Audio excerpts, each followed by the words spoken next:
1부터 얘기를 하자면 이 베이비반이 말 그대로 베이비잖아요. 그래서 막 땅에 떨어져 있는 것도 음식이 아닌 것도 입에 넣고 흙을 아직 먹어요. 흙을 입에 아직 넣는 애들이에요, 말 그대로. 근데 이런 애들을 데리고 자꾸 액티비티를 하려고 하는데, 액티비티 할 수 있어. 할 수 있지. 근데 액티비티를 애들이 12명인데 12명을 한 번에 그 테이블에 다 앉혀놓고, 그 혹시 면도크림 있죠? 면도크림. 그 면도크림 아트라고 아마 이씨 하시는 분들은 아실 거예요. 면도크림 아트를 베이비한테 하는데 12명을 한 번에 하니까 어떻게 되겠어요? 저희가 말릴 새도 없이 그걸 다 먹은 거예요, 애들이. 다 면도크림 입에 집어넣고 다 맛있게 먹고, 막 손이랑 얼굴에 다 크림 막 뭐라 해야 되지? 페인트 다 묻어서 지워지지도 않고 난리, 막 혀 막 파란색 돼 있고. 제가 그걸 보면서 너무 열이 받는 거야. 뭐 하는 거야? 이런 생각이 드는 거예요. 그 쉐이빙 크림 아트는 지금 제가 옮긴 유치원에서 저희 반 애들이 하거든요. 제가 지금 제일 나이 많은 반을 가르쳐요. 한 4, 5세들. 걔네들이 할 수 있는 아트예요. 근데 그걸 한 살 애들한테 하고, 그리고 그런 욕심이 본인이 있으면 1대1로 해야지. 애들 다른 애를 놀라고 하고 1대1로 안 먹게 애들이 그거 입에 넣지 않게 하면서 이렇게 도와줘야 되는데 12명을 무슨 생각을 하는 건지 모르겠는 거예요. 그게 좀 약간 초반에 저한테 많이 충격이었어가지고 아직도 기억에 남고, 그렇게 개판이 되면 다른 2명의 교사가 진짜 힘들거든요. 다 수습해야 되니까. 근데 나중에는 플로터들도 저희 반 안 들어오려고 하더라고요. 너무 힘든 반이라고 소문이 나가지고. 한 번은 어떤 애가 다른 친구 장난감을 뺏고 싶었던 거예요. 그 친구가 좀 뺏는 애였는데 못 뺏었어, 장난감을. 열이 받은 거예요. 그래서 얘가 이러면서 막 소리를 질렀어요. 그래서 제가 이제 가려고 하는데 갑자기 그 애기한테 가더니 you are happy? You are happy? 이러는 거예요. 제가 그래서 그냥 모든 또 전이상실. 그리고 역대급이었던 건 어떤 남자아이가 저희 반에 있었는데, 그 남자아이가 좀 때리는 문제가 있는 애였어요. 항상 그 남자아이를 좀 감싸더라고요. 근데 제가 같이 있었을 때 그 남자애가 여자애를 정말 팼어요, 말 그대로. 애기가 어떻게 패냐? 팰 수 있어요. 여자의 머리를 진짜 냅다 이렇게 팬 거예요, 그 남자애가. 가가지고 막 애를 혼내고 있었어요. 저한테 선생님, 애들을 혼낼 때 전후 상황을 파악하고 혼내야 된다고 이러는 거예요. 근데 그 전후 상황이 뭐였냐면, 그 여자애가 막 이러다가 남자애를 실수로 이렇게 툭 친 거예요. 그게 그녀가 말하는 전후 사정이에요. 그래서 그 남자애가 열이 받아서 여자를 팬 거다. 그러니까 여자애가 시작했으니까 여자의 잘못이 있다. 뭐 틀린 말은 아닌데, 저는 인텐션이 되게 중요하다고 생각하거든요, 애들을 가르칠 때. 이 여자애는 때리려고 하는 의도가 없었고, 이 남자애는 여자를 패려는 의도가 너무 명확하게 있었기 때문에 나는 얘를 더 혼내는 거다라고 얘기했더니 뭐라 그랬냐면 but he's a boy, he has many muscle 이러고 가는 거예요. 그게 무슨 말이야? 남자애고 many muscle이 있기 때문에 여자를 패도 된다는 말이야, 뭐야. 근데 그 말을 듣고 너무 충격을 받은 거예요. 세상에 어느 유아교사가 남자애니까 여자애 좀 때릴 수 있지라는 발언을 하냐고요. 제가 너무 충격을 받아서 원장한테 갔어요. 얘기를 했어요. 근데 또 여기서 문제가 뭐냐면, 결정적으로 제가 그만둔 이유, 원장이 그 쌤을 어떤 이유인지 모르겠는데 감싸요. 그래서 원장이 그냥 듣더니 니네 둘이 맞는 말이야 이러는 거야 또. 그리고 이 일 자체가 아이들을 좋아하는 사람이 해야 되는 일이기는 한데, 그분은 좀 지나쳤어요. 그 애정이 조금 크리피하다고 해야 되나? 애들은 나를 제일 좋아해야 돼 라는 게 있어서, 그 교사가 3명이잖아요. 그래서 내가 예뻐하는 아기가, 만약에 제가 이름이 K니까 K라고 할게요.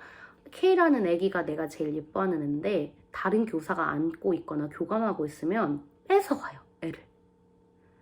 말도 안 되는 이유를 대면서. 그래서 왜 데려가? 그러면 머리 묶어주려고. 갑자기 그냥 아까 어디 부딪힌 것 같은데 체크 좀 해보려고. 부딪힌 적 없거든요. 이런 식으로 다른 교사가 애들하고 자기 이상의 교감을 쌓는 걸 보지를 못해요. 그렇기 때문에 애들한테 되게 막 좀 과하게 하는 게 있었어요.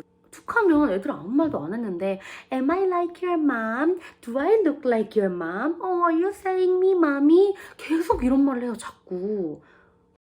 자기가 또 이뻐하는 애들, 자기한테 유난히 붙는 애들 있죠. 걔네들을 너무 끼고 돌아서 애들이 자립을 못해요.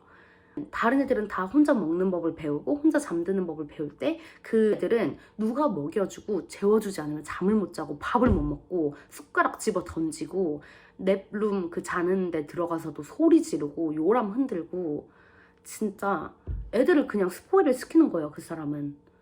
이 정도 얘기했을 때 이미 빌런이긴 한데 성격.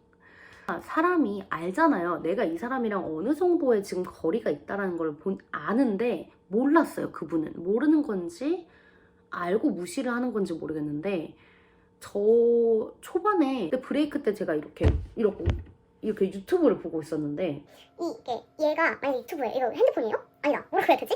아니 얘가 핸드폰이에요? 그럼 제가 이렇게 유튜브를 보고 있잖아요, 이렇게. 그럼 자기 머리를 여기다 갖다 넣어요, 이렇게. 그 상상이 가세요? 뭐 봐요? 이러면서. 그래서 너무 놀래가지고 뭐 하세요? 막 이랬다니까요. 그런 식으로 이 바운더리를 몰라요. 진짜 바운더리가 없어. 제 쉬는 시간에 혼자 이제 집에서 싸온 간식 암냠냠 먹고 있었는데 갑자기 저한테 오더니 맛있어 보인다. 하나만 주면 안 돼요? 이런다든지.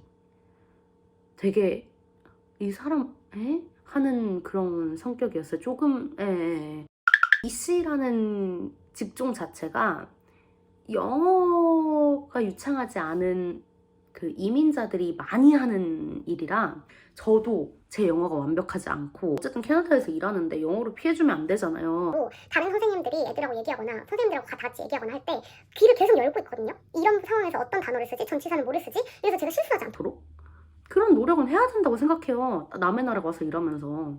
근데 이분은 제가 34년 맞나요? 한국 내로 34실 곧 될 텐데 살면서 이런 영어는 처음 들어봤어요. 예를 들어서 organize라는 단어가 있잖아요. 만약에 그녀가 하고 싶었던 말이 Can you organize this please면 뭐라고 얘기하냐면 Can you please 오르가니? 이렇게 얘기해요. 그래서 처음에 오르가니? 계속 이랬는데 손짓을 보니까 organize였더라고요. 이런 식이고 만약에 Do you have any suggestion? 이라고 물어보고 싶으면 Do you have suggest? 이렇게 물어봐요. suggest? 항상 이 들을 때 한 번에 이해를 못하니까 저도 계속 추측을 해야 되는 거예요. 근데 그게 되게 생각보다 피곤하거든요. 한 문장도 제대로 말하는 문장이 없어서 이 사람이 말을 걸 때마다 머릿속을 몇 번을 다시 생각을 하고 무슨 말이지 해야 되는 거를 8시간 한다고 생각하면 이게 좀 힘들어요, 많이. 근데 또 이분이 말이 많아서 끊임없이 말을 걸거든요. 너무 힘들었습니다. 진짜 그 because 있잖아요, because 이거를 cousin of라고 해요. cousin of. 제가 이씨 관련된 거를 찾아보다가 보면 가끔 이렇게 얘기하시는 분들 있어요. 영어 못하는 사람들한테 추천하는 게 이씨이다. 근데 저는 맞기도 하고 틀리기도 한데 물론 이제 이 일 자체가 막 영어를 유창하게 해야 되는 일은 아니에요.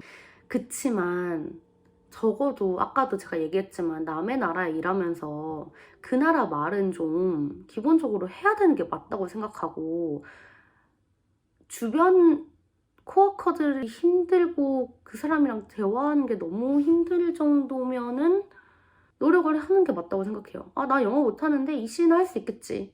저는 그거는 진짜 좀 무책임한 거라고 생각하거든요. 근데 이분은 좀 심했다. 좀 심각했다. 이쯤 되면 그런 사람이 어떻게 일을 하지? 라고 생각을 하시겠지만 심지어 그분이 그 유치원에서 일한 경력이 굉장히 거의 10년에 가까운 경력을 가지고 있어요. 왜 이렇게 됐냐? 저도 모르지만 제가 겪은 건 뭐였냐면 그 매니지먼트 팀 원장한테 진짜 신뢰를 잃었던 일이 뭐냐면 2주 정도 이 반에서 일을 하고 진짜 못하겠다 싶은 거예요. 이건 아니다 싶어서 원장한테 가서 대화를 요청을 했어요. 내가 분명히 여기 들어왔을 때 플루토로 들어왔는데 그 반이 조금 챌린징해서 그런데 다른 반도 보고 싶은데 다른 반도 가고 계시면 안 될까? 이랬더니 원장이 나도 안다. 나도 그 쌤 문제 너무 많은 거 알고 있고 원장으로서 교사한테 기회를 주고 싶어서 몇 년 동안 데리고 있었는데 이제는 나도 안 될 것 같다. 그러면서 진짜 believe me, trust me 계속 이러면서 나 다 안다고 그 사람을 뺄 거라는 거예요. 너가 거기 고정이 될 거다. 9월 초에 뺀다고 했거든요. 그래서 좀 그것만 믿었죠. 그러면 철석같이 믿고 좀만 버티자 했는데 9월 초가 됐는데 아무 기미가 없는 거예요. 9월 초가 그렇게 지나고 중순이 지나고 말이 했는데도 아무런 기미가 없는 거예요. 전에 들은 바로는 기회를 더 주기로 했대요. 근데 왜 그걸 나한테 말을 안 하냐고. 애초에 그 사람이 얘기한 게 그 사람을 빼고 너를 고정으로 넣을게였잖아요. 내가 그 사람을 힘들어하니까. 근데 어느 날 출근을 했는데 반 담임쌤 사진이 걸려있는데 거기 제 사진이 걸려있는 거예요. 그 빌런 옆에.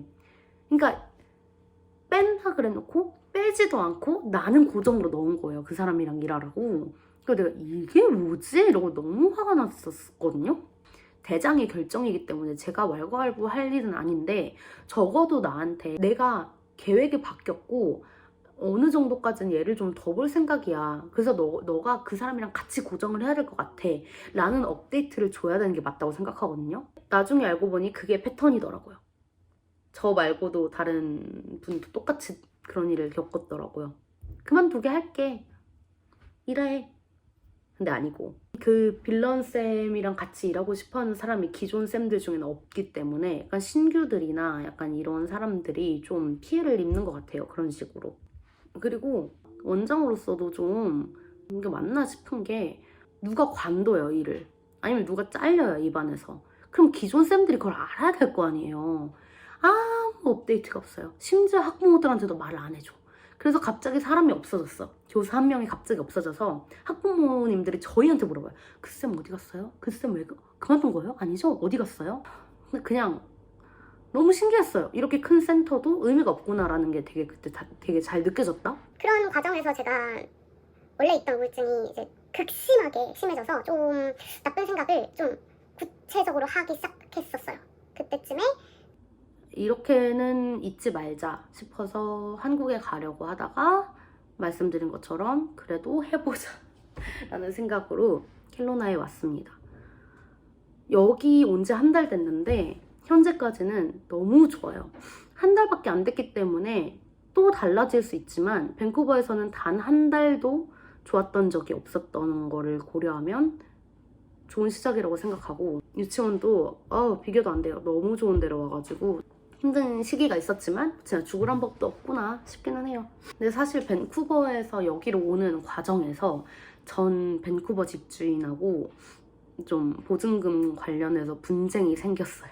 그러니까 보증금을 먹었죠. 제 보증금을 한마디로. 그래서 아마 신고도 하고 불복하면 저는 소액재판까지 갈 생각을 하고 있기 때문에 약간 그런 생각이 들어요. 밴쿠버의 망령이 아직까지 나를 따라다니네? 이런 생각이 들긴 하는데 뭐 여기 삶이 좋으니까 그런 거는 그냥 사이드로 생각하고 할 생각이고 밴쿠버 진상서를 풀어봤고요. 더 있어요. 특히 마지막 유치원은 제가 말하는 거는 진짜 이렇고요. 말을 안 한 어메이징한 거는 진짜 이렇게 많아요. 진짜. 근데 그걸 다 얘기하면 또 몇 시간이 될 것 같고 그러니까 최대한 간결하게 풀어봤고요. 물론 타지살이는 당연히 힘들고 힘들 거 각오하고 온 거고 그리고 뭐 어떤 분이 봤을 때는 뭐 이 정도 가지고 징징거려 이렇게 얘기할 수도 있다고 생각은 해요. 근데 뭐 사람은 다 다른 거니까 저도 그런 생각을 할 때가 있었어요. 내가 엄살을 부리는 건가? 저희 엄마 아빠가 그렇게 막 우리 딸 힘들구나 절대 이러지 않거든요. 오히려 혼을 내지. 더 버텨야지. 원래 인생이 그런 거야. 네가 힘들라고 간 건데 이러는 분들인데 딱 그 마지막 유치원의 썰을 모두 듣고는 엄마 아빠가 돌아와 이런 걸 그냥 아닌 것 같아 가연아. 거기는 아닌 것 같아 이러면서 그냥 그만하고 돌아와 이렇게 얘기를 하더라고요. 밴쿠버 있을 때는 그래 이거 누구나 다 이런 환경에서 일을 하는 건가? 라고 했는데 킬로나에 와서 정말 좀 정상적인 데를 와서 일을 하니까 아니더라고요. 거기가 이상한 건 맞았어요. 그거는 맞았어요. 여러분들은 여기서 이런 일 겪지 않으시기를 바라고, 그 혹시나 부당하게 겪는 것들 있잖아요. 그런 것들이 있으면 다 기록을 해놓고 증거를 남겨놓는 거를 추천을 드려요. 그리고 BC주의 그 법 있잖아요. 그 일에 관련된, 일하는 거에 관련된 거, 그런 거는 본인이 숙지를 해두고 있는 게 진짜 좋은 거 같고, 켈로나가 생각보다 너무 예쁘고 좋은데 여기도 이제 겨울이 와서 좀 우중충한 게 어쩔 수 없어가지고 별로 친구도 없고 그래서 나가지도 않아서 찍어놓은 영상이 없는데 나중에 여기 영상도 찍어보겠습니다. 여름에 예쁜 데라고 하니까 놀러오세요. 화이팅! 어이구.